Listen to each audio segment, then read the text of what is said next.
तो बात करेंगे कि कैसे प्रभास को इतने मूवीज जो एक्सपेक्टेशन थे वो कमाई न करने के बाद भी इतने हाई बजट मूवीज बनते हैं, और जहाँ पर कहा जा रहा था कि प्रभास 3 खानों को टक्कर देगा, कैसे प्रभास का एक डाउनफॉल हमें बीच में देखने को मिला था। क्या प्रभास की उसमें गलती थी, प्रभास का क्या एडिक्शन था बीच में जिसकी वजह से उसकी मूवीज के ऊपर इम्पैक्ट हुआ, सब चीज के ऊपर बात करेंगे। अब बाहुबली मूवी के बाद प्रभास हम कह लो इस जंजी जनरेशन का पहला पैन इंडिया सुपरस्टार कह लो, मतलब ये कह लो हर किसी को लग रहा था कि प्रभास की हर एक मूवी 2000 करोड़ कमाएगी, लेकिन उसके बाद प्रभास की साहो, सालार, आदिपुरुष का तो क्या ही कहना। तो इसका रीजन था, एक इंटरव्यू में प्रभास ने कहा था कि मैं बाहुबली 3 कभी नहीं करूंगा क्योंकि वो एग्जॉस्ट हो चुके थे। 4 साल तक उन्होंने पूरा डेडिकेशन दिया बाहुबली प्रोजेक्ट को, बॉडी बनाई, बाल लंबे किए, डाइट फॉलो किया, और यशस राजामौली जी भी स्ट्रिक्ट एक्टर डायरेक्टर है जो अपने हीरो का पूरा पोटेंशियल यूज करते, उनके ऊपर हीरो की मनमानी नहीं चलती, बल्कि हीरो को जो यशस राजामौली जी कहते हैं वो करना पड़ता है। और उसके बाद प्रभास ने जो डेडिकेशन दिया था बाहुबली को उसका फल मिला, 2000 करोड़ कमाए। उसके बाद हर डायरेक्टर की लाइन लग चुकी थी, नए पुराने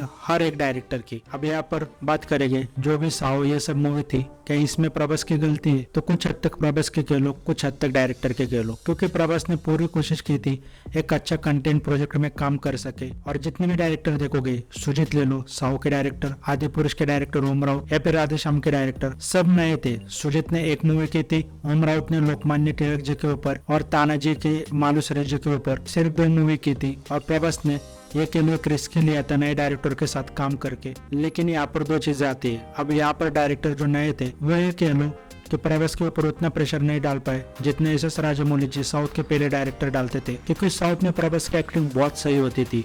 वहाँ पर जो प्रभास का करिश्मा था, इनफैक्ट संदीप रेड्डी वांगा ने भी कहा है, मैंने प्रभास को सिर्फ स्पिरिट में इसलिए हायर किया क्योंकि प्रभास का जो मूवीज में दुश्मनों की तरफ गुस्से से देखने का तरीका है वो उनको बहुत पसंद आया था। और यही देखकर उन्होंने प्रभास को मूवी में as a violent psycho police officer cast किया। लेकिन यही कह लो ये जो नए डायरेक्टर थे प्रभास का पोटेंशियल यूज नहीं कर पाए। और नो डाउट प्रभास का भी कुछ ना कुछ लेजीनेस आ चुका था, यानी जहाँ तक मुझे लगता है वो 1 टेक में ही सब शॉट ओके कर देते होंगे। और जैसा अल्लू अर्जुन वर्सेस प्रभास फैन चला था बीच में, उसमें प्रभास के ये केवल कुछ एक्सपोज टाइप किया था, लेकिन उसमें ये पता लगा था कि प्रभास को स्मोकिंग करने की बहुत गंदी आदत है। प्रभास चेन स्मोकर है केलो, और वो उस वक्त अल्कोहल में भी बुरी तरह डूब चुके थे और वो दिखता था। मतलब कहीं ना कहीं मुझे भी वो लग रहा था, क्योंकि प्रभास की जो आंखें देखोगे वो डबल चीन, वो पहले जैसा तेज प्रभास के चेहरे के ऊपर नहीं था। बाहुबली देखोगे तो ऐसा लगता था कि कोई राजकुमार आए, वो हंसी, वो चेहरे पर फ्रेशनेस, वो अब कहीं ना कहीं प्रभास के चेहरे के ऊपर नहीं देख रही थी, डल लग रहा था पूरा चेहरा। और इसका मुझे लगता है कुछ प्रभास के रियल लाइफ इश्यूज का भी इसमें इम्पैक्ट रहा होगा। मतलब ऑफकोर्स रहा ही होगा, क्योंकि उनके फैमिली में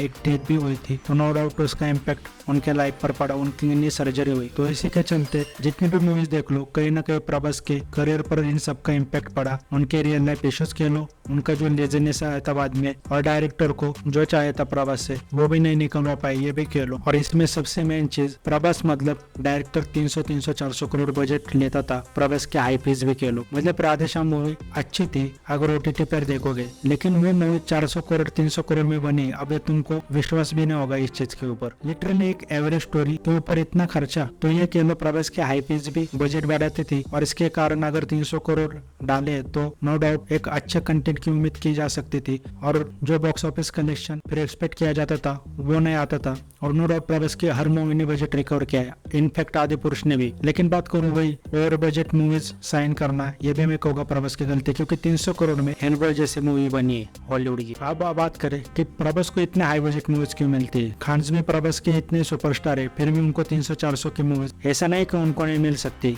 लेकिन वो रिकवर कर पाएगी या नहीं ये डाउट होता है। क्योंकि नॉर्थ और साउथ में फैन फॉलोइंग में जमीन आसमान का फर्क है। नॉर्थ के फैन फॉलोइंग सोशल मीडिया तक ही सीमित है, थिएटर में तभी जाकर मूवी देखेंगे जब कंटेंट अच्छा हो। साउथ में स्टार को वर्शिप किया जाता है। प्रभास की मूवी कैसे भी हो, वहाँ के उनके फैंस मूवी 1 से 2 बार जाकर देख कर ही आएंगे। मतलब एक तरीके से कल्ट फैन फॉलोइंग कह लो प्रभास की, इसलिए प्रभास की सारी मूवीज ने अच्छा खासा बजट रिकवर किया है। और मूवी कैसे भी हो, प्रभास के नाम पर सेलिब्रेशन इस तरह रहता है तेलुगु स्टेट में कि मूवी ब्लॉकबस्टर होने वाली। आप बात करें तो कहा जा रहा था कि सालार से प्रभास का कमबैक होगा, क्योंकि KGF के डायरेक्टर प्रशांत नील उन्होंने मूवी बनाई, तो नो डाउट सालार ने कुछ हद तक उम्मीद दी। लेकिन मुझे ऐसा पर्सनली लगता है कि प्रभास का कमबैक होगा, असली कमबैक संदीप रेड्डी वांगा की स्पिरिट मूवी से। अब संदीप रेड्डी वांगा जानते हैं कि एक्टर का पोटेंशियल सही तरीके से कैसे निकाले। रणबीर कपूर ले लो, विजय देवरकोंडा ले लो। इनफैक्ट विजय देवरकोंडा की अर्जुन रेड्डी सबसे फेमस मूवी है। रणबीर कपूर के भी कई सारे प्रोजेक्ट है, मेकअप सीड, रॉकेट सिंह, लेकिन बॉक्स ऑफिस वाइज एनिमल सबसे ज्यादा कमाई की और अलग डिफरेंट अवतार में भी देखा हमने रणबीर कपूर को। तो उसमें नो डाउट प्रभास एक अलग तरीके से दिखाई देगा हमको, साइको विलन। अब बात करें कल्कि की, तो मुझे पूरा भरोसा है नाग अश्विन जी के ऊपर और मैं नो डाउट ये लिख के देता हूँ कि कल्कि अच्छा बॉक्स ऑफिस कलेक्शन करेगी, कल्कि सबको पसंद भी आएगी और कल्कि में कुछ हमें नया देखने को भी मिलेगा, क्योंकि मुझे डायरेक्टर के विजन पर पूरा भरोसा है। प्रभास की बात करूँ तो जो अभी बुज्जे का प्रोमो आया था, प्रभास मुझे उसमें नहीं जमे। जो गुफी टाइप कैरेक्टर है, यानी वो हंसी मजाक वाला कैरेक्टर के लो, वो प्रभास के ऊपर क्यों नहीं जम रहा था मुझे पता नहीं, लेकिन वैसे कैरेक्टर प्रभास ने पहले किए। इनफैक्ट प्रभास ने बहुत अच्छे कॉमेडी भी की है कई मूवीज में, लेकिन जैसे मैंने कहा अभी प्रभास का कुछ ना कुछ गलत हो रहा है मूवीज में। ये क्यों लो, बाहुबली के बाद जैसे मैंने कहा था कि प्रभास वन टेक शॉट देते होंगे या फिर ज्यादा रीटेक नहीं देते होंगे, काम चलो उनके शॉट रहते होंगे जैसे सलमान खान करते। सलमान खान जी के भी वन टेक ही होते हैं ऐसा कहा जाता है। लेकिन मैं ये भी कहूँगा कि सीरियस रोल में प्रभास से बेटर कोई नहीं होता। वही पर कल्कि के आप ट्रेलर में जाकर देखोगे, जहाँ पर प्रभास सीरियस है, वो शॉट पूरी तरीके से बढ़िया दिख रहे। तो नो डाउट जो कल्कि मूवी है उसके बाद प्रभास का कमबैक